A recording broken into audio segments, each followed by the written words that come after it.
Welcome to the deep dive. Today we're tackling Aristotle's Metaphysics, a text that's had philosophers, debating for centuries. And since you, dear listener, are a philosopher yourself, we're going to go beyond the basics, and straight into the heart of its complexities. Yeah. Aristotle wasn't just, laying out definitions. He was wrestling with fundamental questions about reality, questions that, still resonate deeply today. We're going to use the Stanford Encyclopedia philosophy entry on metaphysics as our guide. Perfect. Because I think everyone gets tripped up, like on certain phrases in metaphysics. Like right off the bat, Aristotle calls it first philosophy. So is this philosophy 101? Not exactly right. It's more like philosophy 101 is about learning the tools, the methods. First philosophy, as Aristotle sees it, is about using those tools to examine the very foundation of reality. Think of it this way. You don't start building a house by decorating the living room. You've got to make sure the foundation is solid first. So first philosophy is about figuring out what those foundational concepts are before we build any philosophical theories on top. And to get at those foundations, Aristotle says we need to think about things better known in themselves, not just better known to us. We might be familiar with individual trees, but first, philosophy wants to understand treeness itself. So it's not about this tree or that tree, but the essence of what makes any tree a tree. I'm starting to see where being qua being comes in. But that phrase always throws people off. It sounds like some mysterious object Aristotle is studying. It's not an object, it's a perspective. Imagine looking at a forest, not focusing on each individual tree, but trying to grasp what it means to be a tree, regardless of its species or size. That's studying being qua being. So it's like zooming out to the most fundamental level of existence. And this leads us to one of Aristotle's most important concepts, substance. Substance, or ousia in Greek, is at the core of his metaphysics. Aristotle is asking, what makes a thing what it is? What makes it a distinct individual, existing on its own? And this is where he separates substance from all those other qualities, we might use to describe something, right? A horse can be brown or tall, but those things depend on the horse existing in the first place. Exactly. The horse is the substance, the independent thing. Brownness or tallness are just characteristics that exist in the horse. They can't exist on their own. So the horse is the star of the show, and all those other qualities are just the supporting cast. This is where his categories come in, right? It's like he's organizing all of reality into different filing cabinets.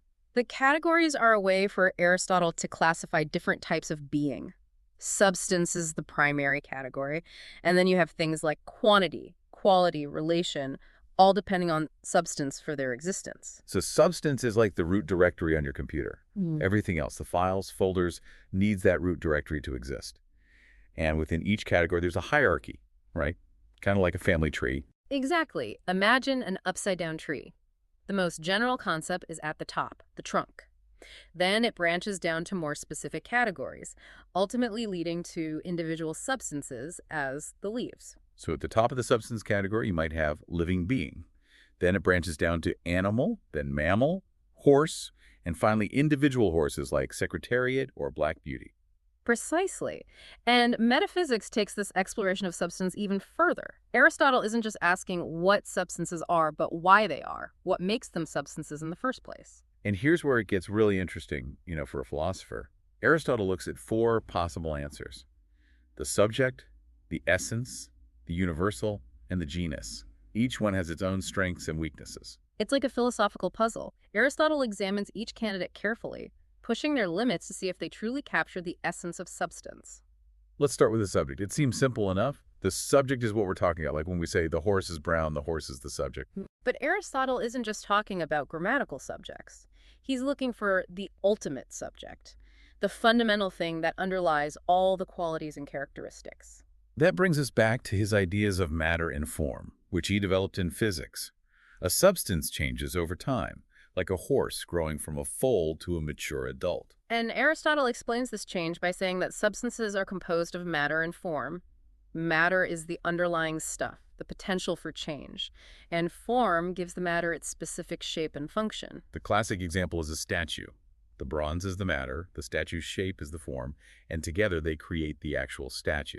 That's this concept of hylomorphism, right? Precisely. And hylomorphism changes how we think about individual substances. They're not just simple static things. They have this inner structure, this interplay between matter and form. So if we're thinking about the subject as substance, are we saying the bronze is the substance of the statue? Well, That's one possibility Aristotle considers. If you keep stripping away all the qualities of a substance, you're left with this formless matter.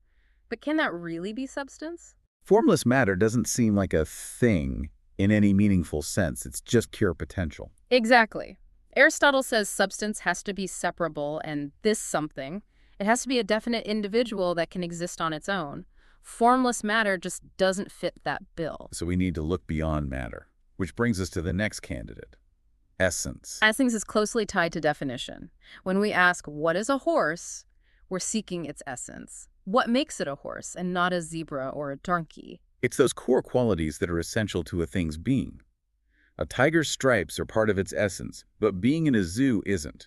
That's just an accidental quality. Aristotle calls these essential qualities per se predications. They belong to the thing in itself, not by circumstance. So essence seems like a strong contender for substance. It captures what makes a thing what it is at its core. But here's where things get tricky and maybe a bit frustrating for, us philosophy folks.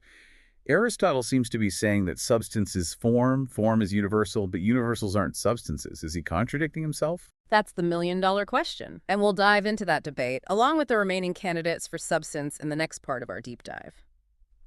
Welcome back to our deep dive into Aristotle's Metaphysics, where we're untangling this knotty problem of substance. And I'm still reeling from that cliffhanger. Aristotle says substance is form, form is universal, but universals aren't substances. I feel like we're in a logic pretzel. Well, Aristotle loved to present these puzzles to make us really grapple with the complexities. So let's untangle it, shall we? One argument against universals as substances is that a substance has to be this something, a particular individual thing. Right. Like when I point at my dog and say, that's Sparky, I'm not talking about some abstract concept of dogness. I'm talking about that specific furry goofball. Exactly. Universals like dogness or horseness apply to many things. They don't exist as individual separate entities the way Sparky does. Aristotle also argues that if universals were substances, there would be nothing to differentiate individuals within a species. All dogs would just be identical instances of dogness.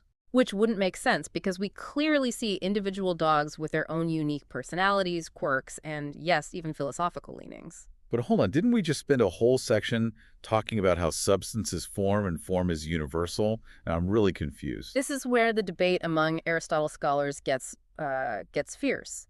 Some think these arguments in metaphysics mean Aristotle ultimately rejects universal forms as substances. So each individual dog would have its own unique particular form, like a sparkiness that's completely different from Fido-ness. That's one interpretation. But others think Aristotle is making a more subtle point. Maybe he's distinguishing between the form of a thing and the compound of matter and form. So the universal form of dogness exists in a primary sense, like a blueprint, and then each individual dog participates in that form in a secondary sense. Exactly. It's a tricky balance, but it allows for both the universality of forms and the individuality of substances. It's like saying the recipe for chocolate chip cookies exists, but each batch of cookies is slightly different depending on the baker, the oven, even the mood of the ingredients that day. Okay, that analogy actually helps. So we've wrestled with the subject, we've pondered essence, and we've navigated the thorny terrain of universals. What about the fourth candidate for substance, the genus? Remember, genus is a broader category than species. Animal is the genus for both dogs and cats, for example. Aristotle doesn't think genus is a strong contender for substance. He sees it more like matter, the potential for different species to exist. So genus is like the dough before it becomes a cookie. It has the potential to be shaped into something specific, but it's not a substance in its own right. Precisely. It lacks the actuality and definiteness that Aristotle associates with substance, which brings us to those very concepts, actuality and potentiality. Aristotle dives deep into this distinction in metaphysics, and it's key to understanding his whole system. Yeah, this is one of those concepts that sounds abstract, but it actually gets at something very real about how things exist in the world. Think of it this way. Actuality is what a thing is right now, its fully realized state. Potentiality is what a thing could be, its capacity for change or development. So a lump of clay is potentially a beautiful vase, but it's not actually a vase until the the potter shapes it and fires it in the kiln. Exactly. And Aristotle argues that actuality is prior to potentiality in several ways. We understand potentiality in terms of actuality. We say the clay is moldable because we know what it means for something to be molded, to be in that actual state. So we grasp the potential through the lens of the actual. That makes sense. But Aristotle also says actuality is prior in time, right? Think about it. That lump of clay might become a vase tomorrow, but it wouldn't exist at all without a previous actual lump of clay to be molded. So even though the vase comes after the clay in a temporal sense, it's dependent on the prior existence of an actual lump of clay. And that's just the beginning. Aristotle's most radical claim is that actuality is prior in substance. This is where it gets really metaphysically juicy. Aristotle says anything with only the potential to exist is also capable of not existing. It's perishable, fleeting. Whereas something that's actually existing has a completeness, a stability that the merely potential lacks. And for Aristotle, the most fully actual being is God, the unmoved mover. This is a being whose essence is pure activity, pure actuality. It's always existing, always in that fully realized state, never just potential. This is where Aristotle's metaphysics starts to overlap with his theology, which is always a fun philosophical cocktail party. I was just thinking that. It's like we've been building this elaborate philosophical structure, and now we're adding a theological spire on top. And trust me, that spire has some fascinating architectural details. We'll explore them in our next and final installment, where we'll delve deeper into Aristotle's concept of the unmoved mover and the implications of his metaphysics for our understanding of the universe and ourselves. Welcome back to the deep dive. Yeah. Where we've been spelunking through the caverns of Aristotle's metaphysics. And we've finally reached the treasure chamber, Aristotle's theology, specifically his concept of the unmoved mover, the ultimate source of being and motion. It's like we've climbed Mount Metaphysics, and now we're standing at the peak, gazing out at the vastness of Aristotle's thought. A fitting analogy because for Aristotle, the unmoved mover is the highest being, the pinnacle of actuality. Remember, it's eternal, unchanging, completely actualized. But what exactly is the unmoved mover? It's not like Zeus throwing lightning bolts from a mountaintop, right? Definitely not. This is where Aristotle gets seriously philosophical. He describes the unmoved mover's activity as noesis. Noesis often translated as thought thinking about thought. Okay, now my brain is doing backflips. Can we unpack that a bit? So Aristotle believes the unmoved mover's activity is pure thought, but it's not thinking about things in the world, like horses or stars or philosophical podcasts. So it's not strategizing the next chess move or calculating the trajectory of comets. Nope. The unmoved mover's thought is self-reflexive. It's thought thinking about itself. It's the ultimate form of intellectual activity, completely self-sufficient and eternal. So it's like the unmoved mover is in a perpetual state of pure, unadulterated contemplation. Precisely. And since it's pure actuality, its thought can't be directed towards anything outside itself. It has to be its own object. That's a pretty mind-blowing concept. But it makes sense, given everything we've discussed about actuality and potentiality. And here's where it gets even more interesting, especially for us philosophy fans. Aristotle connects his metaphysics to ethics. He says this state of pure contemplation, the unmoved mover's way of being, is the ultimate good, the highest form of happiness. Wait, so all those late nights reading philosophy, wrestling with complex ideas, that's us trying to be like the unmoved mover. In a way, yes. For Aristotle, the good is intimately tied to actualizing our potential. The more actualized we are, the closer we are to the good. And the unmoved mover, being pure actuality, embodies that ultimate good. So even though we're finite beings, stuck in time and space, we're drawn toward the unmoved mover, striving for that same kind of intellectual fulfillment. Exactly. It's like all things in the universe, including us, are yearning for that same perfection, that same state of pure contemplation. This gives a whole new meaning to thinking as its own reward. But how does this all tie back to the concept of substance, the thing we started with? Remember, Aristotle sees individual substances as constantly striving to actualize their potential, to become the best version of themselves. And this striving is ultimately driven by their inherent desire for the unmoved mover. So a sunflower turning towards the sun is, in a sense, trying to be more like the unmoved mover, more fully actualized. That's a beautiful way to put it. Aristotle sees this striving for actuality happening throughout the natural world, from the smallest organisms to the celestial spheres. This is an incredibly grand vision, an interconnected web of being with the unmoved mover at the center. It's like Aristotle has taken all the pieces of his metaphysics and assembled them into this magnificent philosophical cathedral. And that cathedral has a name: prose hen ambiguity. It's how Aristotle explains the unity of being despite all the different categories and ways of existing. We touched on this earlier with being qua being, Hmm. right?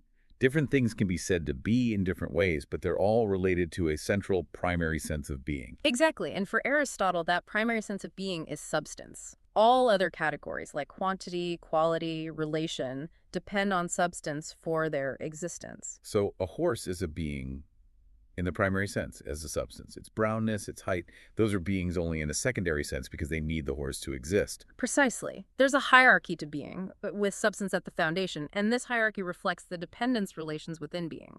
Everything ultimately depends on substance, and substance is striving towards the unmoved mover. It's like a cosmic dance, with everything moving towards that ultimate source of perfection. And that, my friend, is the essence of Aristotle's metaphysics. A breathtaking attempt to grasp the totality of being, from the humblest substance to the highest divine intellect. This has been an incredible journey, a true deep dive. We've grappled with abstract concepts, explored ancient arguments, and I think emerged with a richer understanding of Aristotle's thought. And hopefully you, our listener, have gained some new insights and questions to ponder. After all, as Aristotle himself said, the unexamined life is not worth living. So keep examining, keep questioning, and keep diving deep into the fascinating world of philosophy. Until next time.